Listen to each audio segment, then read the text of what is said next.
Bonjour, bienvenue dans Let's Talk by MLKHome, l'émission atypique des sujets qui piquent. Je crois que je vais la garder, elle est pas mal celle-là. Yes. Je vais essayer d'en faire un motto, quelque chose de bien. On est très heureux de vous recevoir pour parler d'un sujet super intéressant. En fait, on va parler d'un verset qui a fait couler beaucoup d'encre, autant au niveau des hommes que des femmes. C'est ce verset, je le lirai tout à l'heure, après avoir présenté les invités, le verset qui nous dit « Femmes, soyez soumises à vos maris ». Alors, on en parle de ce verset? Oui? Avec plaisir. Bien sûr.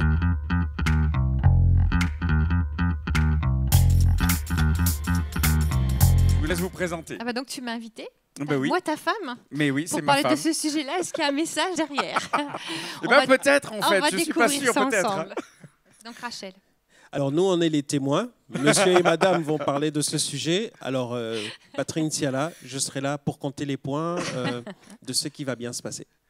Et moi, Stéphane Oyono, témoin numéro 2. Et j'espère que tout ce qui sera dit dans cette émission ne sera pas retenu contre moi, parce que je sais que ma femme nous regarde aussi. Ouais. Voilà, merci. Merci à eux d'être venus. En fait, on sourit, on le prend avec humour, mais en fait, c'est vraiment un verset qui a été une contrainte sur les femmes pendant longtemps et qui a été mal compris, souvent. Donc, ce que je vais faire pour démarrer, avant de donner la parole à mes invités, je vais le lire, et puis c'est une version Louis II 21. Et puis, on va se donner une idée. Je vais essayer de le lire dans son contexte, parce que je crois qu'en fait, il faut toujours garder un texte dans son contexte pour comprendre un petit peu ce que l'auteur a pu vouloir dire au démarrage. Donc, dans le livre de Paul aux Éphésiens, l'épître de Paul aux Éphésiens, chapitre 5, à partir du verset 21, il est écrit « Soumettez-vous les uns aux autres dans la crainte de Dieu ». Et puis ensuite, voilà le verset qui arrive, « Femmes, soumettez-vous à votre mari comme au Seigneur ». Et puis là, si on s'arrête là, évidemment, ça perd de son charme après. Hein. Car le mari est le chef de la femme, comme Christ est le chef de l'Église, qui est son corps et dont il est le sauveur. Mais tout comme l'Église se soumet à Christ, que les femmes aussi se soumettent en tout à leur mari. Je continue encore un petit peu quand même. Hein. Marie, aimez votre femme comme Christ a aimé l'Église. Il s'est donné lui-même pour elle, afin de la conduire à la sainteté après l'avoir purifiée et lavée par l'eau de la parole, pour faire paraître devant lui cette Église glorieuse, sans tache ni ride, ni rien de semblable, mais sainte et irréprochable. C'est ainsi que les maris doivent aimer leur femme comme leur propre corps. Celui qui aime sa femme s'aime lui-même. En effet, jamais personne n'a détesté son propre corps, au contraire, il le nourrit, en prend soin, tout comme le Seigneur le fait pour l'Église, parce que nous sommes les membres de son corps, formés de sa chair et de ses os. Et je vais m'arrêter là. Oh non, peut-être je lis encore un. C'est pourquoi l'homme quittera son père et sa mère. Ouais, c'est bien que je le lise celui-là quand même. C'est qu'il s'attachera à sa femme et les deux ne feront qu'un. Ce mystère est grand, et je dis cela par rapport à Christ et à l'Église. Du reste, que chacun de vous aime sa femme comme lui-même et que la femme respecte son mari. Le texte est un petit peu long. Vous allez dire, oui, non, mais alors c'est plus juste le verset. En fait, je pense qu'il y a quelque chose de vraiment spirituel et malheureusement, on l'a mal compris, mal appliqué, compris de travers. Et l'un des objectifs de cette émission, c'est vraiment de peut-être remettre les choses dans la perspective biblique d'origine. Alors, qui veut rebondir par rapport à la lecture en premier? Allons-y, Monsieur monsieur. Nsiala, Qu'est-ce que vous en pensez? prenez des risques, cher pasteur Nsiala. Je prends des risques. Par rapport à ce verset, c'est vrai, il a fait couler beaucoup d'encre. Moi, il y a deux notions que je comprends dans « Femmes, soyez soumises ». On en parlera dans divers aspects. C'est l'aspect de la mission et un autre aspect d'être sous la main dans le sens de la protection. Puisqu'on voit dans ce qui demande à l'homme, il ne lui demande pas les mêmes choses qu'il demande à la femme. Il dit à l'homme de l'aimer, et comme Christ a aimé l'Église, s'est donné, etc. Donc l'homme a une mission à laquelle la femme se soumet. C'est une mission que Dieu a donnée pour l'un comme pour l'autre. Et de l'autre côté, il dit, femmes soyez soumises, qu'elles soient sous la protection. C'est-à-dire que l'homme a un devoir vis-à-vis de la femme. C'est comme ça que je comprends et le reste... Alors j'imagine que le verbe qui nous chatouille tous et qui chatouille surtout les dames, ce qui est normal par rapport au texte, c'est le verbe de soumission. Ça dépend de la définition que les messieurs mettent derrière ce mot-là. Alors vas-y ma chérie. Ah bah oui, parce que même quand tu dis sous la mission, on est les hommes et les femmes sous la mission que Dieu nous confie à tous les deux. Il nous a donné une mission en tant qu'homme et que femme et en tant que couple. Et quand tu dis sous la main, alors j'aime beaucoup l'aspect protection. On va développer, j'aimerais bien qu'on développe l'aspect protection spirituelle, protection, etc. Mais dans l'image sous la main, encore comme tout, ça peut être mal interprété. Je ne suis pas sous la main qui domine et qui écrase, mais sous la protection, d'accord, parlons-en. Mais sous la main, c'est un terme qui a été mal utilisé. Le Seigneur a utilisé, Dieu a utilisé une côte. Sur le côté, on est un face-à-face. On est un égal et il y a un cercle vertueux et je pense qu'il faut parler de soumission avec respect et amour en fait. Ces deux termes-là qui vont ensemble. Déjà, moi, il y a quelque chose qui me frappe dans ce texte, c'est qu'on s'adresse là bien à un homme et à une femme mariés. Donc ça, c'est important parce que je pense que si on enlève cette notion d'engagement, si on enlève cette notion d'engagement, pour moi, le texte, il perd un peu sa force. Donc on parle bien de la soumission d'une femme à son mari et de ce devoir pour le mari d'aimer son épouse, sa femme. Je trouve que l'apôtre Paul, là, ici, il nous montre aussi comme un peu un mode d'emploi, quelque chose de très pratique pour pouvoir aller vers une réussite commune. Je fais beaucoup de sport et moi, ce texte, il me fait un peu penser à comme une équipe que forme la famille avec chacun qui a son poste, chacun qui a son rôle.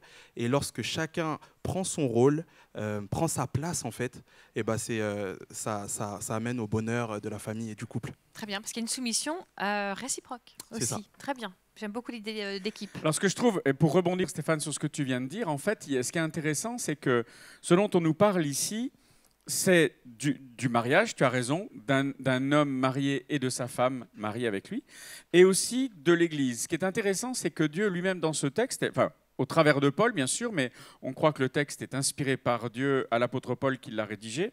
En fait, il y a un parallèle entre le couple marié et Christ et l'Église. Et je pense que ça place aussi la notion de couple aux yeux de Dieu. C'est la chose la plus sainte, la plus belle à ses yeux. Et c'est en fait ce qui permet à Dieu de nous parler de la relation qu'il désire avoir avec nous, c'est-à-dire une relation qui est précieuse à ses yeux, c'est celle de Christ avec l'Église. En quelque sorte, Christ est l'époux et nous sommes la femme. Et il fait le parallèle tout le long, d'ailleurs, dans le texte, entre le comportement que Christ a eu avec l'Église, c'est-à-dire nous, et le comportement qu'un mari est censé avoir. Donc d'un seul coup, ça prend une dimension, encore une fois, différente. Là, on a l'exemple de Christ qui donne sa vie, et c'est exactement ce que ce passage nous encourage aussi, au mari, qui donne sa vie pour sa femme. Je ne connais pas une femme au monde qui n'ait pas envie de se soumettre, c'est-à-dire de marcher avec son mari, quand il a pour but le bien-être de son épouse et comme Christ, le bien-être de l'Église et de la faire monter, progresser, sanctifier, etc. Donc il y a vraiment cette notion on le fait ensemble et c'est bénéfique pour les deux. Et c'est ça, j'espère que cette émission va permettre de détricoter la mauvaise définition de soumettre.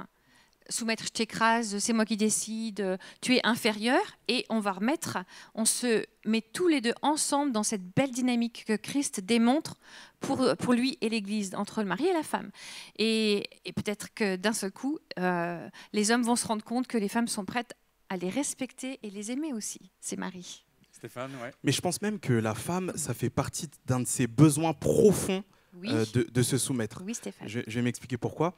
Je pense que... si tu veux rentrer chez toi ce soir, tu ferais mieux ce que tu mets derrière. Tout de suite. Je vais faire attention. De se soumettre et d'être aimé par son mari. Ensuite, elle aura envie de se soumettre. C'est exactement ça. En fait, je pense que beaucoup de femmes marchent en ce que j'appelle mode par défaut. C'est-à-dire qu'aujourd'hui, parce que le mari n'a pas pris un certain rôle dans son foyer, ce rôle de chef, parce que, pour être très honnête, être un chef, ce n'est pas toujours facile. En entreprise, par exemple, le rôle d'un chef d'entreprise, il y a beaucoup de responsabilités, il y a une charge qui est forte. Et parfois, nous, les hommes, moi, ça m'est arrivé aussi, pour parler de moi, et parfois, j'ai eu du mal à prendre ce rôle de chef. Et c'est ce qui a poussé ma femme à, elle, être dans ce mode par défaut qu'on peut voir, par exemple, des femmes très débrouillardes, qui va avoir une femme, enfin pour ma femme en tout cas, qui va avoir du mal à se soumettre. C'est pas son besoin en lui-même, mais c'est vraiment par défaut. C'est parce que la place n'est pas prise, alors elle va le faire. Et on le voit beaucoup, des mamans, papas, des femmes qui ont les deux rôles à la maison. Et je pense que vraiment, ces femmes-là ne sont pas vraiment heureuses, je pense en tout cas, parce qu'au fond d'elles, elles ont ce besoin-là de se sentir suffisamment aimées pour pouvoir en fait se reposer. Alors c'est intéressant ce que tu dis, merci Stéphane, parce qu'en fait on est dans le passé, les hommes j'espère que c'est plus le passé que le présent encore, mais les hommes avaient tendance à dominer et à utiliser ce verset pour écraser, pour asseoir leur domination sans vraiment être dans le sens de la protection, Contrôler. etc. Puis aujourd'hui, maintenant, c'est comme s'il y avait eu un retour de balancier dans l'autre sens, où on a l'impression que les hommes ne savent plus en fait quelle est leur place, et que ce défaut de la présence de l'homme dans ses responsabilités dans le couple, en fait, amène les femmes à prendre une position qui les expose, qui n'est pas forcément, certaines peut-être sont bonnes à cela, mais d'autres préféreraient pas. Qu'est-ce que tu en penses, Patrick? En fait, moi je crois que dès le départ, quand Dieu a fait la création, il a mis un certain ordre dans la création. Oui. Et il y a un ordre qui a été dans le sens de la séparation. Il a fait le ciel et la terre, il a fait la mer et la terre, etc. Ensuite, sur la terre, il a fait toute espèce d'animaux, de végétaux, etc. et qui devaient se reproduire selon leur espèce. Ensuite, quand il a fait l'homme, on dit que l'homme, c'était le brouillon. Ensuite, il a fait la femme. Le chef-d'œuvre. Le chef-d'œuvre. Et d'autres disent, bon là je taquine un petit peu Rachel, là je taquine un peu Rachel parce que j'ai des choses que vous ne savez pas que je dois rattraper.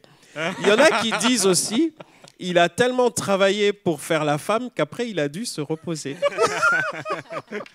Bon là c'est un peu pour plaisanter, mais quelque part, plus sérieusement, il a donné des rôles à chacun. C'est qu'il a dit à l'homme, toi tu seras gardien du jardin, et tu vas le surveiller, le cultiver. Ensuite, quand il a fait la femme, il l'a emmenée vers Adam. Et ce n'est pas Dieu qui lui a dit, voici ta femme, voilà comment tu dois la traiter, etc. C'est Adam qui a reconnu le cadeau que Dieu lui avait fait. Et Dieu a donné une mission à tous les deux. Il leur a dit, aimez-vous, multipliez-vous, remplissez la terre et gérez. Le mot qui est utilisé, c'est assujettissez, dominer, mais c'est plus gérer la terre. Vous avez la responsabilité de la gérer, d'en prendre soin, etc., etc. Et si chacun, je crois que si chacun est à sa place, dans le rôle que Dieu lui a donné, dans la mission que Dieu lui a donnée, ça pose aucun problème que Christ soit la tête, celui qui donne l'orientation à l'Église, et que l'homme le soit dans sa mission, d'emmener la femme et la femme d'être aux côtés de son homme pour c'est son vis-à-vis. Ok, donc on est d'accord tous les quatre que c'est vraiment pas une question de féministe contre des hommes qui écrasent, etc. Macho, oui. On est d'accord que c'est le modèle de Christ. Le duel féministe avec les... macho. Non, ça c'est pas du tout notre discours. On est d'accord que chacun a sa place, qu'il y a une vraie collaboration, que Christ est le chef de l'Église. Ok, alors messieurs, ça ressemble à quoi pour vous, votre épouse qui est soumise? Je me lance alors. Vas-y, mon chéri. Moi, je pense que ça ressemble à un couple que j'aime. Au niveau pratique. Hein, au niveau pratique, que j'aime particulièrement dans l'Écriture, qui est le couple de Boaz et de Ruth, où on voit en fait Ruth qui arrive dans un pays qui n'est pas le sien, où elle n'a aucun droit, elle peut être mise à mal sans danger, danger pour elle, mais sans danger pour les gens qui la mettraient à mal, elle n'a pas de droit. Et Boaz la repère et il va dire à ces hommes, vous la touchez pas, mais au contraire, vous la laissez, vous ne lui faites pas de mal, mais vous la laissez travailler et en gros montrer quelle est sa valeur. Et il savait ce qu'une femme de valeur signifiait, puisque lui-même était le fils de Rahab la prostituée, donc il avait la vie parce que sa mère avait été une femme de foi qui avait su reconnaître le temps de Dieu dans sa vie. Donc en fait, il va donner à Ruth la possibilité il va préparer le sol le plus fertile possible pour elle, pour qu'elle démontre qui elle est et qu'elle réussisse et qu'elle s'épanouisse. Et pour moi, j'ai un peu l'impression que c'est le rôle d'un époux, qu'on n'est pas en compétition entre mari et femme, et qu'en fait, le succès de ma femme n'est pas une gêne ou une compétition pour moi. C'est peut-être même une responsabilité que j'ai. Parce que Christ nous dit, en fait, d'aimer notre épouse comme lui, il aime l'Église, en quelque sorte, hein, si je paraphrase, que mon épouse est mon propre corps, comme l'Église est son propre corps, et en fait, on a du plaisir à voir réussir ce qu'on aime. Et il y a un verset qui me surprend, après je m'arrête, en disant qu'il dit que Jésus dit, vous ferez des choses plus grandes que celles que j'ai faites. Et c'est le style verset, on se dit tous, ouais, non, mais quand même, Jésus, ouais, d'accord, mais non, parce qu'en fait, on ne peut pas faire des trucs plus grands que toi. Mais si, parce que quand, par exemple, aujourd'hui, quelqu'un prêche sur Internet, il va toucher, il ou elle, des centaines de milliers de gens, voire des millions, en une seule fois, ce que Jésus, lui, ne pouvait pas faire durant son pèlerinage terrestre. De toute façon, on ne les fait pas sans lui, on les fait par lui et pour lui. Mais je pense que Jésus se réjouit de ce que on fasse des choses plus grandes que les siennes. Et je pense que de la même manière, le rôle d'un époux, c'est aussi de faire que sa femme ait les meilleures conditions possibles pour réussir. Donc ça, c'est le terreau fertile, le terreau fertile, non, et on n'a pas bu. Le terreau fertile pour que la femme soit soumise avec bonheur. Mais ça veut dire quoi pour Ruth d'être soumise à Boaz? Ça veut dire quoi pour vos femmes de démontrer de la soumission? Comment est-ce qu'elle va pouvoir agir? Qu'est-ce qui va être pratiquement une démonstration de je reconnais que vraiment tu es un mari qui se comporte comme Jésus pour moi et que je veux donc t'honorer et te respecter en te montrant de la soumission. Voilà. À quoi ça ressemble? Allez-y, prenez un risque. Alors, le risque que je prends, je sais que Françoise, elle m'écoute. Donc, tout ce que je dis là, ce sera rescanné, revisité. Françoise, il t'aime. Hein. Je t'aime, ma chérie. Ces mots-là que je dis, je les assume. Tu réfléchis avant de me le dire, mais vas-y. Et en fait, c'est que, comme Paul le dit, que le mari aime sa femme comme son propre corps, comme Christ a aimé l'Église, etc. Et je crois que ma femme qui sait que je l'aime et que je me donne pour elle et que je me donne à elle, en retour, elle me respecte, en retour, elle m'honore. Et quelque part, en faisant ça, elle montre qu'elle est sous ma protection dans les rôles que Dieu a donnés à chacun. Et qu'elle est sous la mission, parce que, comme Rachel disait tout à l'heure, les hommes ont utilisé ce verset pour soumettre la femme, etc., en disant « ta mission, c'est d'être à mes pieds ». Au contraire, la mission, c'est que l'homme et la femme, chacun à sa place, soient dans la mission que Christ leur a confiée. Et Christ, quand il s'est donné à l'Église, il n'a pas dit à l'Église « à mes pieds ». Au contraire, il a tout fait pour que l'Église soit vue, et c'est même dit qu'il la prépare pour qu'elle soit présentée sans tâche. Mais il la magnifie en fait. Et le rôle, c'est que moi, en tant qu'homme, au plus je la magnifie, au plus j'arrose la fleur qu'elle est avec des compliments, des belles choses, etc. Et au plus, elle est dans le respect et elle est louée. Et quand elle est louée, derrière, moi, je suis loué et honoré aussi. Moi, je prends ça comme ça. Mais aujourd'hui, la difficulté, c'est qu'on n'a plus les places l'un et l'autre, même dans le couple. Et comme disait Stéphane, ça fait que la femme, en absence de leadership, elle reprend la main. Et c'est normal puisqu'il manque une place. Est-ce qu'on pourrait dire qu'une femme en absence de leadership, une femme mariée, en absence de leadership de son mari, est en insécurité? Je pense que oui. Parce que, donc on parle bien d'une femme mariée. Je pense que Dieu délègue en fait une partie du prendre soin au mari. Et lorsque celui-ci ne prend pas sa part, je crois que la femme, en mode par défaut, et vraiment, je le dis parce que je sais que moi, ça a été mon témoignage, je pourrais en parler un peu plus après ça, mais je pense vraiment que par défaut, la femme prend ce rôle dans lequel elle n'est jamais à l'aise parce qu'elle n'a pas été créée pour ça. Et pourquoi je dis que c'est mon témoignage? Je sais que moi, donc déjà, il faut savoir que je suis marié avec une femme, Christelle, qui est totalement l'opposé de moi culturellement. Voilà. Donc moi, je suis camerounais, je viens d'Afrique, d'origine africaine. Elle, française de pure souche, elle a 2 particules dans son nom de jeune fille. Et en fait, il y a eu un moment donné où notre langage niveau respect n'était pas le même.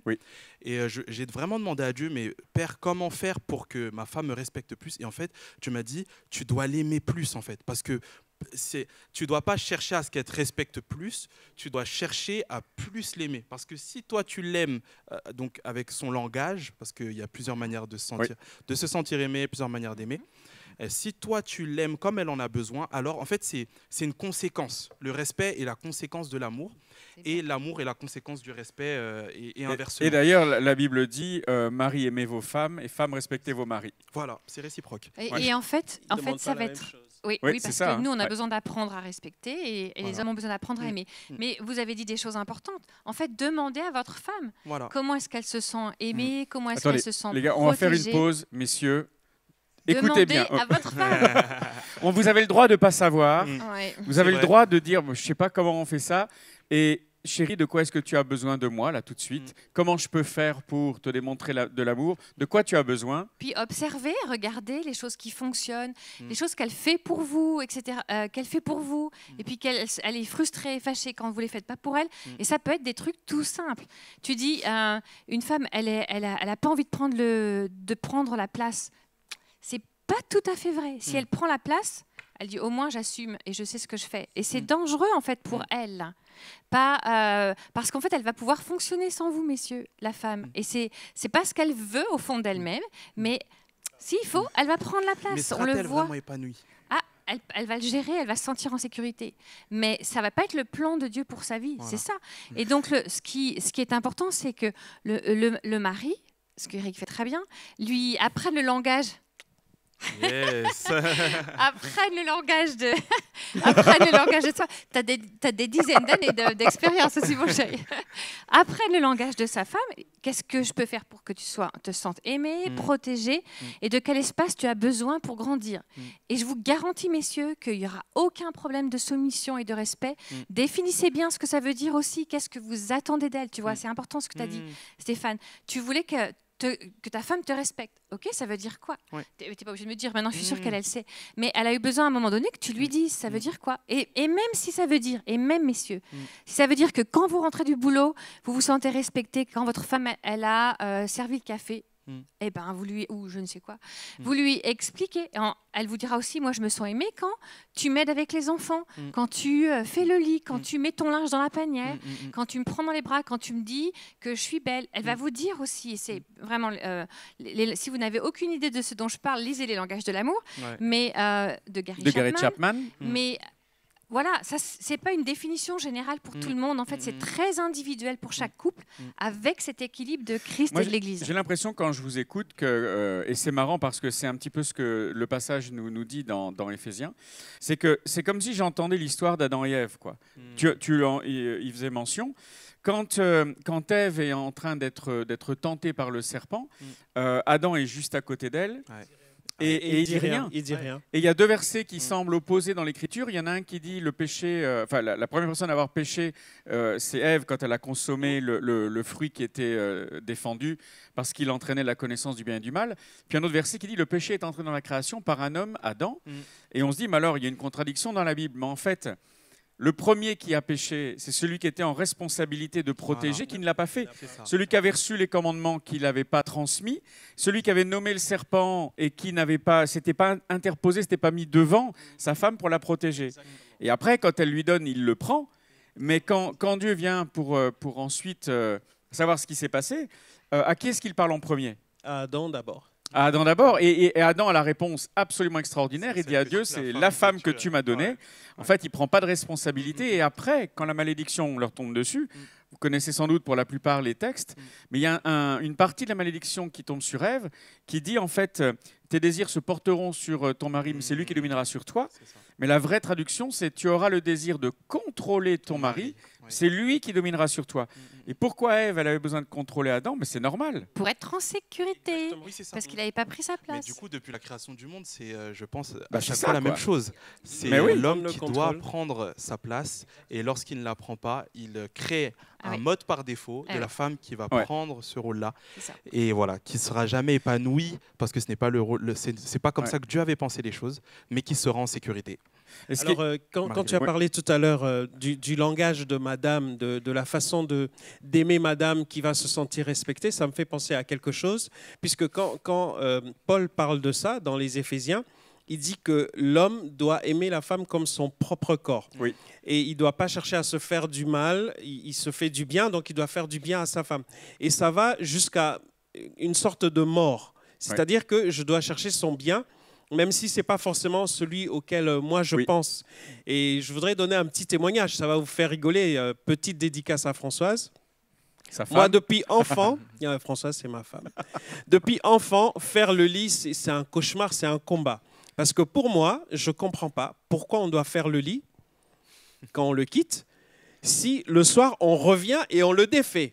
Bon, vous allez m'expliquer, je sais qu'autour de la table, il y a des arguments, mais moi, ça n'a jamais fonctionné. Et dans le couple, pareil. Et un beau jour, il n'y a pas très longtemps, le lit était défait, Je l'ai fait. Wow. Comme ça, Wow. en me disant qu'est-ce que je suis en train de faire, tu fais vraiment n'importe Quel homme. quoi, et puis ce soir tu vas te recoucher dedans, etc. Et je suis allé travailler, et quand elle est revenue, qu'elle a fait sa journée, elle a fait sa soirée, au moment de dormir, moi j'étais encore au travail, je reçois un appel avec un très beau message d'amour. Parce que j'avais fait le lit. Et pour moi, c'est un truc impensable. Je dis, mais quoi, j'ai rien fait de... Je dis, les gars, j'ai pas décroché la lune, hein. J'ai juste fait le lit. Mais elle était aux anges. Je le fais. Alors là, je recommence. Parce qu'on veut nos galons, les gars. Et franchement, je dis souvent, si tu veux jouer la 3e mi-temps, il faut que tu joues tout le match. Donc tu comprends ce que je voudrais dire. Et c'est une façon de l'honorer, de la respecter en lui montrant que tu l'aimes. Et par rapport à ça, elle se sent respectée. Et nous là, qui elle se aimons les soumet, y a pas de compliments, problème. voilà, j'ai eu plein de compliments. J'ai eu plein de compliments. Et comme nous, on les aime, ces compliments, mais je lui fais le lit à souhait, justement. C'est pas la guerre. Hein. C'est ceux qui ont pensé que ce verset devait créer une guerre entre les hommes et les femmes et une notion de domination, ils sont passés à côté en fait. Quand on est dans ce que tu décris, ce que tu décris et ce que vous vivez, messieurs, bah, les femmes, elles disent oui, pas de problème. Je vais bien me soumettre à cette autorité-là qui est comme Christ et qui va prendre soin de moi et qui va me permettre de m'épanouir. Et moi, je veux prendre soin de toi et te permettre de t'évanouir. Et on est parti dans un... De t'évanouir aussi, peut-être. De t'épanouir. L'amour qui va te faire évanouir. De t'épanouir. Oui. Attention, c'est un sujet dangereux. Mais Paul, mais on va dans le bon sens, dans le cercle vertueux. Stéphane. Mais Paul, on le voit en fait, il dit pas Marie, dites à vos femmes. Il s'adresse à la femme, il s'adresse à l'homme. C'est-à-dire qu'il ne le dit pas dans le but de les confronter, il le dit dans le but de les conseiller. Il s'adresse à la femme et il dit, tu veux être heureuse, femme, sois soumise à ton mari. Il s'adresse à l'homme, il dit, homme, tu veux être heureux, eh ben, aime ta femme. Et il y a un encouragement aussi que je veux te donner, Marie, c'est, en fait, tu as un modèle. Tu as un modèle, il y a Christ qui a aimé son Église et en fait, si pour toi, aimer, c'est quelque chose qui est difficile, qui fait peur, sache que Dieu ne te demande pas des choses que lui-même n'a pas fait. Il t'a montré un modèle que tu peux suivre. Et pour terminer, j'aimerais dire aussi que l'amour, c'est vraiment corps, âme, esprit, parce qu'il y a aimer sa femme, il y a aimer son corps, il y a aimer sa femme, il y a aimer son âme, et il y a aimer sa femme, c'est aimer son esprit. Donc aimer son corps, c'est lui montrer qu'elle est désirable, parce que voilà, tu parlais de la 3e mi-temps, etc. La femme, elle a besoin de se sentir désirable. Il y a aimer son âme, ça veut dire ne pas que aimer son corps, c'est aussi aimer les émotions qu'elle traverse, l'écouter, prendre soin, voilà, l'affection non sexuelle. Et il y a aimer son esprit, c'est prendre soin d'elle spirituellement, l'encourager, lui partager tout ce que toi, avec ta relation avec Dieu, tu vis et que Dieu aussi t'amène à lui partager. Et comment ça se manifeste? Je pense que vraiment c'est la confiance. Si de manière pratique, moi je devrais dire, je sens que ma femme m'est soumise, c'est ma femme me fait confiance. C'est quand je donne une direction. Quand je donne une direction, bah, je vois qu'elle me suit avec le sourire et là je me dis, ah, je pense que je l'aime comme il faut. Waouh, bon, ben on a un bon. Il va falloir qu'on approfondisse cette histoire de 3e mi-temps. Je suis pas trop. C'est pas trop ce qu'il veut dire, Patrick. Mais merci. Je pense qu'on a bien déminé le verset qui nous parle de soumission. J'aime beaucoup ton idée. On va rester avec celle-là sur la conclusion. C'est vrai aussi qu'il est de confiance qu'un jour, messieurs, pour ceux qui sont mariés, on devra rendre compte à notre beau-père quelque part comment on a pris soin et on a fait. Se développer et s'épanouir, sa fille préférée qu'il nous a confiée. Et parce que Christ est le second Adam, il est celui qui prend soin de l'Église et il la prépare pour l'éternité. De la même manière, c'est notre job de mari de faire pareil. Bien sûr, les femmes aussi rendront compte à Dieu de la façon dont elles nous ont respectés. Avec plaisir, messieurs. Mais c'est une responsabilité que l'on veut prendre au sérieux. Donc j'espère, si tu n'es pas marié, j'espère que ça va te permettre de réfléchir à tout ça et d'avoir un bon concept par rapport au mariage. La soumission, comme tu l'as très bien dit, c'est une question de confiance. C'est une question pour une femme de se sentir aimée, la numéro 1, chérie et protégée. Et puis l'homme, en retour, est respecté dans qui il est. Donc, pour ceux qui sont mariés, messieurs, il n'est jamais trop tard pour bien faire. Donc, à vos cahiers, j'espère que vous avez pris des notes et que vous allez reproduire les paroles sages que l'on a entendues aujourd'hui sur le plateau. Merci. Merci, messieurs. Merci à vous. Merci, messieurs. Et à bientôt.